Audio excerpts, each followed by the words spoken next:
আচ্ছা, সো এখন চলো নেক্সট টপিকে যাই। নেক্সট টপিকটা হচ্ছে যে আমাদের একটা ইকুয়েশন দেওয়া থাকবে। আমরা তো ইতিমধ্যে অনেক ধরনের ফাংশন দেখছি, বিভিন্ন ইকুয়েশনও দেখছি, সমীকরণও দেখছি। সো একটা সমীকরণ দেওয়া থাকতে পারে পোলারে, নিতে হবে কার্টেসিয়ানে, অথবা সমীকরণ দেওয়া থাকতে পারে কার্টেসিয়ানে, নিতে হবে কিসে, পোলারে। এই জাতীয় কিছু অঙ্ক থাকতে পারে। তো চলো একটা ম্যাথ দেখাই।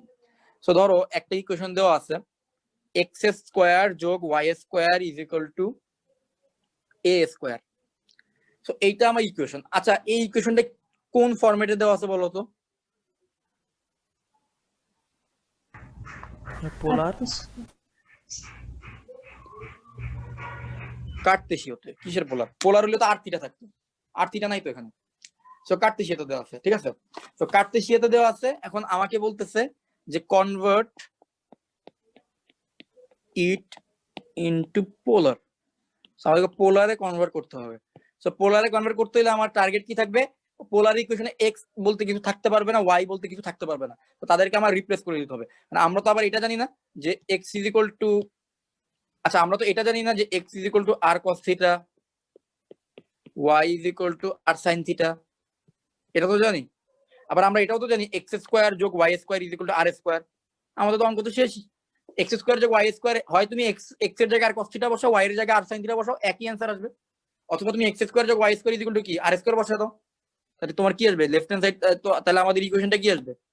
পোলার ইকুয়েশন আসতেছে। পোলার ইকুয়েশন আসতেছে এক্স স্কোয়ার ওয়াই স্কোয়ার জায়গায় আমি যদি আর বসাই দিই তাহলে কি আসবে? R square is equal to কি আসবে? R square is equal to a square. So এটাই হচ্ছে আমার কাঙ্ক্ষিত অ্যান্সার। বুঝতে পারছো? তাহলে আমার টার্গেট হচ্ছে, আমি দেখো তো এই ইকুয়েশনের মধ্যে কোথাও কি এক্স আর ওয়াই আছে? এক্স আর ওয়াই কিন্তু এই ইকুয়েশনে কোথাও নাই। তো এটাই আমার টার্গেট ছিল, যে আমি এমন একটা ইকুয়েশন বের করবো যে ইকুয়েশনে কোথাও এক্স আর ওয়াই থাকতে পারবে না। ঠিক আছে। তো এখন ধরো আমি তোমাকে একটা ইকুয়েশন দিলাম, তো তোমরা এটা করো তো, x y is equal to c square. তো এইটা তো তোমরা ইজিলি পারবা, তো এটা একটু করে ফেলো দ্রুত। তো তোমার টার্গেট থাকবে এক্স আর ওয়াই থাকতে পারবে না, এটাকে তোমাকে পোলারে কনভার্ট করতে হবে। কনভার্ট করবা কি, পোলারে? কার্টেসিয়াতে দেওয়া আছে, তো পোলারে করলে কি আসবে অ্যান্সার? দ্রুত করো তো এটা।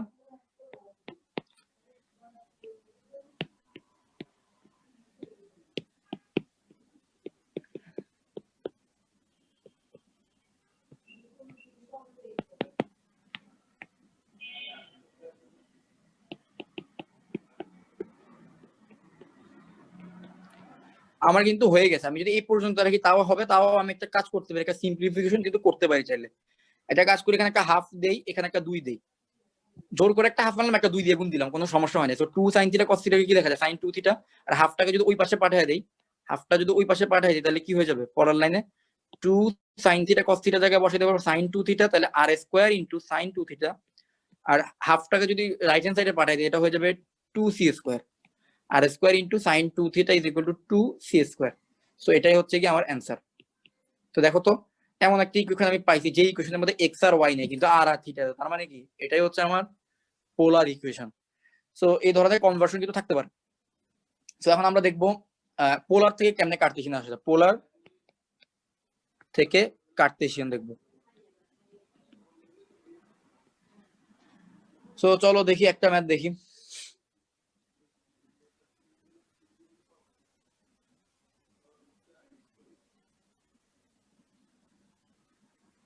আচ্ছা ধরো তো, দেখি তোমাদের কার মাথার বুদ্ধি দেখি কেমন। R is equal to 2a cos theta. ঠিক, আমাকে বলো তো এটা কিভাবে, এমন কিছু একটা আমার করতে হবে যেখানে আমার এক্স আর ওয়াই আসবে। এখানে কার্টেসিয়ানে নিচ্ছে, এটা দেওয়া আছে পোলারে, পোলারের দেওয়া আছে, এখানে নিবো আমি কার্টেসিয়ানে। কার্টেসিয়ানে নিতে এমন কিছু একটা করতে হবে যেন তার মধ্যে এক্স আর ওয়াই থাকে, কিন্তু আর থিটা না থাকে। কি করা যায় বলো তো? এক্স দিয়ে গুণ দেওয়া যাবে? cos থিটা কোনো আইডিয়া আছে কিনা? আর কে ভাঙি এক্স দিয়ে গুণ দিবা, এক্স দিয়ে। আচ্ছা তাহলে তোমাদের একজন বললা এক্স দিয়ে গুণ দিব, তাহলে এক্স দিয়ে যদি গুণ দিই x r is equal to 2a x cos theta, এটা বলতেছো তো। তো আমার লাভ কি হলো? এক্স cos থিটা মানে তো আবার আর, আমি তো চাচ্ছি আর বাদ দিতে, তাহলে আবার আর চলে আসলো। আর এর জায়গায় আচ্ছা তুমি বলতেছো আর কেটে দিবা, এটাই তো x ইজ ইকুয়াল টু, আচ্ছা এর জায়গায় x বাই আচ্ছা cos আবার থিটা আরেকটা লেখা বললো যায় না? কি, আর এর জায়গায় যদি আমি কি, x বাই cos আচ্ছা থিটা আর এর বলতেছো কি হ্যাঁ ঠিক আছে, এক্স বাই কস থিটা যদি নেই তাইলে পরের লাইনে কি আসবে, আর সাইন থিটা আসবে এখানে নাকি? সো আর কস থিটা আসবে, আর কস থিটাকে তুমি কি লিখতে পারবা, এক্স, তাই তো? হ্যাঁ ভাইয়া। আচ্ছা আমাদের এখানে কি ছিল, আমি একটা জিনিস ভুল করছি, দাঁড়া ওয়েট, এখানে তো cos থিটা ছিল তাই না, 2a cos থিটা ছিল, তার cos থিটার পরিবর্তে কি লেখা যায়, x = r cos থিটা, আর cos theta = x by r, cos theta x by r বসানো যায়, তাহলে r যদি ওই পাশে পাঠিয়ে দিই তাহলে r স্কয়ার = কি আসবে, 2ax আসবে, তাহলে r স্কয়ার মানে আবার কি, x স্কয়ার যোগ y স্কয়ার = 2ax, তাহলে এটা কিন্তু হইলো, ঠিক আছে, তার মানে তোমরা কিন্তু পারছো সবাই। অথবা আমি নিজে এই ম্যাথটা যেভাবে করছিলাম সেটা একটু শেয়ার করি, বিভিন্ন ভাবে করা যায়, মানে তোমার টার্গেট হচ্ছে তুমি আর থিটাকে উঠে দিবা, তোমার কি দেওয়া ছিল 2a cos থিটা, তো তোমার আর আছে তোমার থিটা আছে, তাহলে উঠাই দিতে হবে। আমি যেটা করছিলাম আমি উভয় পাশে আর দিয়ে গুণ দিয়ে দিছি, বুঝছো? তাহলে কি আসবে, ওই একই জিনিস কিন্তু ঘুরে ফিরে একই আসবে, তো r square = 2a r cos theta, তো একই আসবে। তো আর স্কয়ার মানে কি লেখা যায়, ফর্মুলা অনুযায়ী x স্কয়ার যোগ y স্কয়ার, আর r cos থিটা মানে কি লেখা যায় ফর্মুলা অনুযায়ী x 2a x। সো দেখো এখন যে ইকুয়েশন আসছে সেখানে কোথাও কিছু আছে, মানে আর থিটা আছে নাই, তো এটাই হচ্ছে আমার কার্টেসিয়ান একটা ইকুয়েশন, ঠিক আছে। এ কি এখানে ধ্রুবক? তো এখন এখানে এ হচ্ছে যে কোনো একটা আরবিট্রারি কনস্ট্যান্ট, ইচ্ছামূলক ধ্রুবক, আরবিট্রারি কনস্ট্যান্টের বাংলা হচ্ছে ইচ্ছামূলক ধ্রুবক, ধ্রুবক বাট তার মানে আমি জানি না, ঠিক আছে, তার মানে যে কোনো কিছু আমি বসাইতে পারবো, ইচ্ছামূলক ধ্রুবক, এটাকে বলা হয় আরবিট্রারি কনস্ট্যান্ট।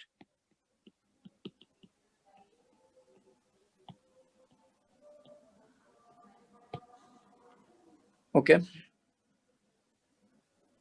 এবার আসো r into 1 plus cos theta is equal to 2। আচ্ছা দেখি তো এটা তোমরা একটু ট্রাই করো তো, এটা কিভাবে করা যায়, আমিও করি আমার মতো করে, দেখো তোমরা পারো কিনা। cos theta কে চেঞ্জ করতে পারো, অনেক ভাবে করতে পারো। দেখো r যোগ r cos theta is equal to 2 আসলো, তারপরে r এর মান বসাই দিই, r is equal to কি √x স্কয়ার যোগ y স্কয়ার যোগ r cos theta এর মান কত আসবে, r cos theta x is equal to 2, সুতরাং √x স্কয়ার যোগ y square is equal to, আমার কিন্তু অলরেডি ইকুয়েশন চলে আসছে, তারপরে এটাকে সিম্পলিফাই করব, x টাকে ওই পাশে পাঠিয়ে দিই 2 - x, উভয় পাশে হোল স্কয়ার করে দিই, তাহলে কি আসবে x স্কয়ার যোগ y square is equal to 2 - x whole square, তো 2 - x, এটা কি লেখা যায় 2 স্কয়ার যোগ x square minus 2ab, 2 * 2 * x, পরের লাইনে কি লেখা যাবে x স্কয়ার যোগ y square is equal to x square যোগ 4 - 4x। সো x স্কয়ার কেটে দিলাম, তাহলে আমার আলটিমেটলি থাকতেছে y square is equal to 4 * 1 - x, এটাই হচ্ছে আমার আলটিমেটলি অ্যান্সার।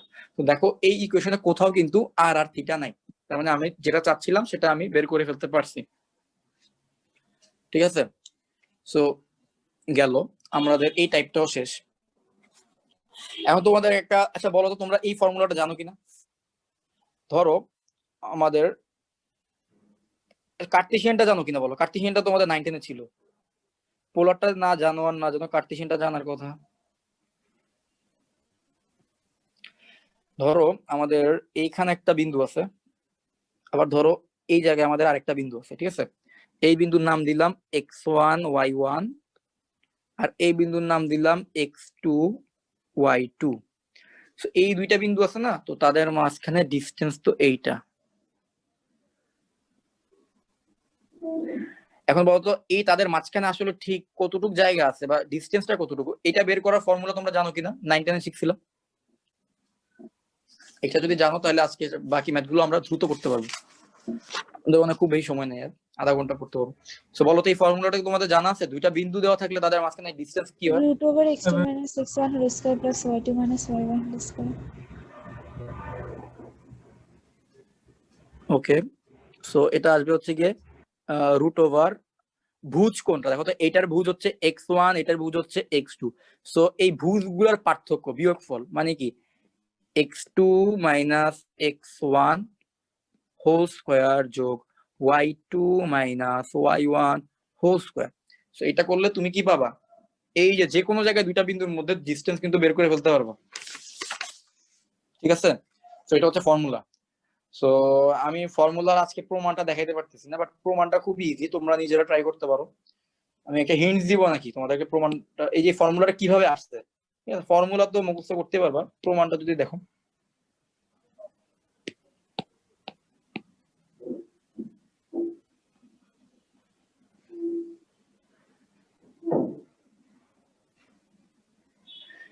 আচ্ছা, ভালোভাবে যদি খেয়াল করো তাহলে এখন বলো তো,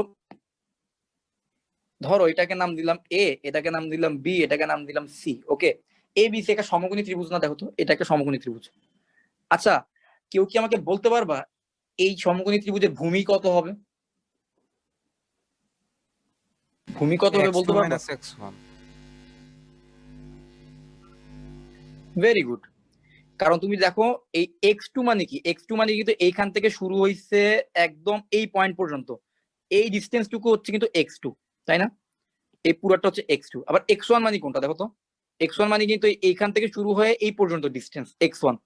তাহলে এই পুরো x2 থেকে যদি আমি x1 টুকু বাদ দিয়ে দিই, তাইলে কিন্তু আমি মাঝখানের এই ডিসটেন্স টুকু পাই না। এই মাঝখানের এই ডিসটেন্স টুকুকে কি বলতে পারি আমরা? x2 minus x1। আচ্ছা, এবার বলতো হাইটের দিক দিয়ে যদি চিন্তা করো, x2 এর হাইট কত? x2 এর হাইট কিন্তু পুরো হাইটটা, তাই না? সরি, y2 এর পুরোটা হচ্ছে কি y2, এই পুরোটা হচ্ছে y2। আর যখন তুমি চিন্তা করো সি, একদম এক্স অ্যাক্সিস থেকে এই সি পিন, এই যে x1 y1 বিন্দুর হাইট কত? এটা হচ্ছে y1, তাই না? এই পুরো হাইট থেকে যদি y1 টাকে বাদ দাও, তাহলে তুমি এই মাঝখানের হাইটটুকু পাবা না। এই হাইটটুকু কিন্তু বেসিক্যালি y2 মাইনাস y1, তাই না? y2 minus y1। তাহলে এখন বলো তো, এই সমকোণী ত্রিভুজের আমার কি দরকার? এই সমকোণী ত্রিভুজের অতিভুজটা বের করা দরকার না? অতিভুজ মানে কি? এই সমকোণী ত্রিভুজের দৈর্ঘ্যটাই তো বের করা দরকার, যে এই দুইটা বিন্দুর মাঝখানে ডিসটেন্স কত, সেই ডিসটেন্স বের করার জন্য আমি সমকোণী ত্রিভুজের সাহায্য নিলাম। তাহলে সেই ডিসটেন্স ইকুয়াল টু কি হবে? অতিভুজ ইকুয়াল টু কি হবে? এবি। তাহলে এবি মানে হচ্ছে এ বিন্দু আর বি বিন্দুর মাঝখানে ডিসটেন্স হচ্ছে AB. AB is equal to কি হবে? রুট ওভার, আমরা কি পিথাগোরাস থেকে কি জানি, লম্ব স্কয়ার যোগ ভূমি স্কয়ার। সো লম্ব হচ্ছে y2 মাইনাস y1 স্কয়ার যোগ x2 minus x1 square. So এটাই হচ্ছে কি ফর্মুলাটা কিভাবে আসছে তার প্রমাণ, ঠিক আছে? সো দেখলাম, আমরা এটাও দেখলাম। এখন চলো ম্যাথ করি। সো কিছু ম্যাথ আছে যে তোমাকে বিন্দুগুলো দিয়ে দিবে, দিয়ে তোমার কাজ হবে যে প্রমাণ করা যে এটা একটা রম্বস কিনা। সো সেটা প্রমাণ করার আগে চলো দেখি তোমরা রম্বস আয়তক্ষেত্রগুলো চিনো কিনা, ঠিক আছে? একটু আমি জানি তোমরা পারো, একটু সহজ কথায় তোমাদের কাছে শুনতে চাই, আয়তক্ষেত্র কোনটা, রম্বস কোনটা, সামান্তরিক কোনটা, বর্গ কোনটা, ঠিক আছে? সেগুলো যদি বলে ফেলো তাহলে আমাদের একটা টাইপের ম্যাথ গুলো সহজেই পারা যাবে। আচ্ছা, রম্বস কোনটা বলতে পারবা? ইয়া বলো দেখি, কারে জিজ্ঞেস করবো? নেহাল বলো, রম্বস কোনটা? যে সামান্তরিকের প্রত্যেকটা বাহু সমান এবং কর্ণদ্বয় সমান নয়, তাকে রম্বস বলা হয়। তার মানে হচ্ছে গিয়ে ব্যাপারটা হবে এমন যে, ঠিক আছে, তার মানে হবে কি, তার বাহুগুলো সমান হবে এবং সমান্তরাল হবে। বাহু সমান ও সমান্তরাল। বাট আমি চিনবো কিভাবে এটা আসলে রম্বস? চিনবো হচ্ছে তার কর্ণগুলো কিন্তু অসমান হবে, ঠিক আছে? আর আয়তক্ষেত্রে কি, আয়তক্ষেত্র কি আকিদা বলো তো দেখি। স্যার দৈর্ঘ্য প্রস্থ মানে সমান না আর কি, আর কর্ণগুলো সমান আর সমকোণে থাকবে। কর্ণগুলো সমান মানে আয়তক্ষেত্র চিনার উপায় হচ্ছে যে কর্ণগুলো সমান। কর্ণগুলো যদি সমান হয়ে যায় তার মানে কি বুঝবো আমরা? এটা আয়তক্ষেত্র হবে। কারণ দেখো, বিপরীত বাহুগুলো সমান ও সমান্তরাল, এটা কিন্তু সামান্তরিক ক্ষেত্র সত্য। তাহলে যখন আমার এই জাতীয় কেস চলে আসবে যে আমি আসলে বুঝতে পারবো না সামান্তরিক না এটা আয়তক্ষেত্র, তখন আমি আবার কি করবো? তার কর্ণের দৈর্ঘ্যটা বের করবো। কর্ণের দৈর্ঘ্য বের করে আমি দেখাই দিব যে না, কর্ণ তো সমান না, তার মানে এটা আয়তক্ষেত্র হবে না, এটা সামান্তরিক হবে। আর বর্গ আর রম্বসের মধ্যে একটা কনফিউশন চলে আসবে, তখন আমি কি করব? বর্গের ক্ষেত্রেও কিন্তু কর্ণ সমান হয়, রাইট? তো বর্গের ক্ষেত্রে কর্ণ সমান, তাহলে আমার কনফিউশন দূর হবে কিভাবে? যে তার কর্ণ তো সমান, তার মানে সেটা রম্বস হবে না। আর কর্ণ যদি সমান না হয় তাহলে সেটা রম্বস। সামান্তরিক ক্ষেত্র সেম কথা, কর্ণ যদি সমান না হয়, ঠিক আছে? তো সামান্তরিক ক্ষেত্র সেম কথা, যদি কর্ণ সমান না হয় তাহলে সেটা সামান্তরিক, আর কর্ণ সমান হলে সেটা কি আয়তক্ষেত্র, ঠিক আছে? সো এই বেসিক কিছু কথাবার্তা। এখন আমার মনে হয় তোমাদের ম্যাথ দিলে তোমরা নিজেরাও করতে পারবা। আমি দেখি দু একটা ম্যাথ একটু চুজ করি কোনটা দেওয়া যায়।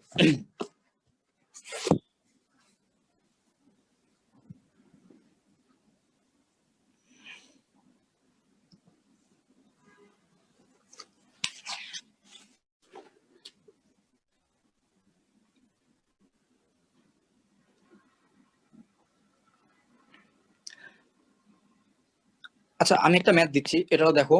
a is equal to -10, -3, b is equal to -6, -5, এগুলো কিন্তু 9, 10 এ ছিল, ঠিক আছে। c is equal to -10, -7, R d is equal to -14, -5। আচ্ছা এই চারটা বিন্দু দেওয়া আছে তোমার কাছে, এখন আমি জানতে চাচ্ছি এটা আসলে কি, মানে এটা এই যে রম্বস আয়তক্ষেত্র সমদ্বিবাহু এটা আসলে কি বোঝাচ্ছে।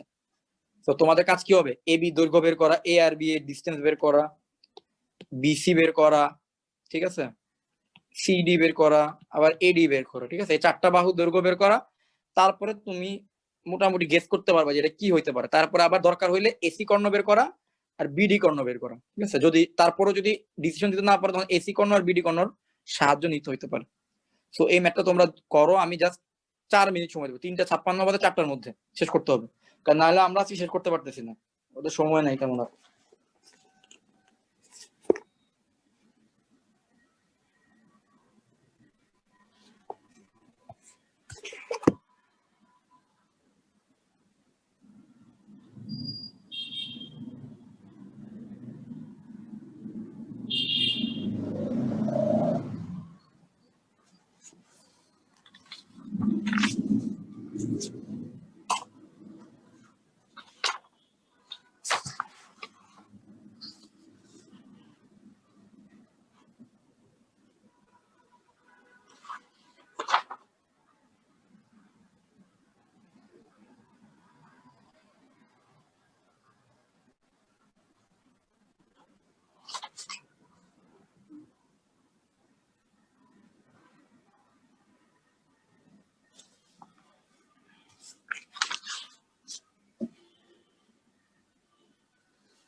আচ্ছা তোমাদের কার এটা একটা কার সেকেন্ড, রম্বস।